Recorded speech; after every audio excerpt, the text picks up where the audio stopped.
Hello అండి అందరికీ welcome to Padma Prasad vlogs. నేను ఈరోజు దొండకాయ ఫ్రై చేశానండి.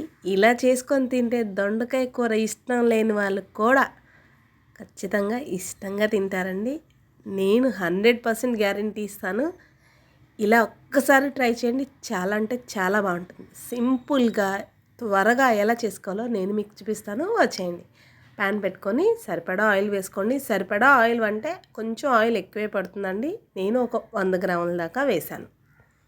ఆయిల్ వేడెక్కాక ఒక స్పూన్ ఆవాలు, ఒక స్పూన్ జీలకర్ర, 2 స్పూన్ల దాకా పచ్చిశనగపప్పు వేసుకుంటున్నాను. పంట కింద కరకరలాడుతూ బాగుంటుంది. 2 రెబ్బలు ఫ్రెష్గా ఇప్పుడే తెచ్చుకున్న కరివేపాకు కూడా వేసుకున్నాను. అలాగే 2 ఎండుమిర్చి కాడలతో సహా వేసేస్తున్నాను. కొంచెం తాలింపుని 2 నిమిషాలు, అదే అండి శనగపప్పు కొంచెం వేగేదాకా వెయిట్ చేద్దాం. చూడండి, ఇది వేగిపోయింది కదా. నేను దొండకాయలు ఎప్పుడు కోసినా కూడా చాపర్లో కట్ చేసి వేసేస్తానండి. జస్ట్ 2 సార్లు చాప్ చేసామా ఎంత బాగా కట్ అయ్యాయో చూడండి. ఇలా చేయడం వల్ల మనకి కూర ఆటి వస్తుంది, త్వరగా కుక్ అవుతుందండి. చాలామంది దొండకాయలు కొయ్యడం కష్టం కాబట్టే కూర వెయిట్ చేస్తారనేది నేను అనుకుంటాను. కానీ ఈ చాపర్ భలే యూజ్ అవుతుంది.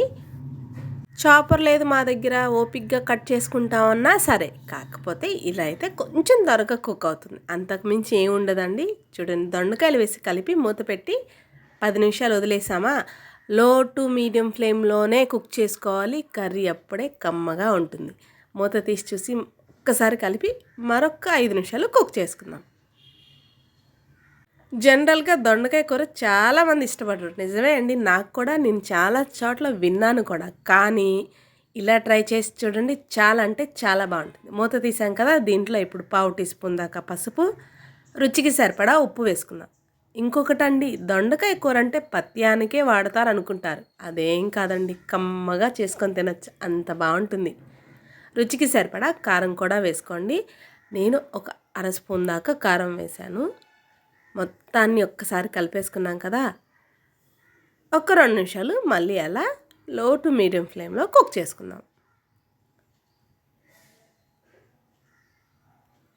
ఇప్పుడే అండి అసలైన టేస్టీ పొడి వాడదాం.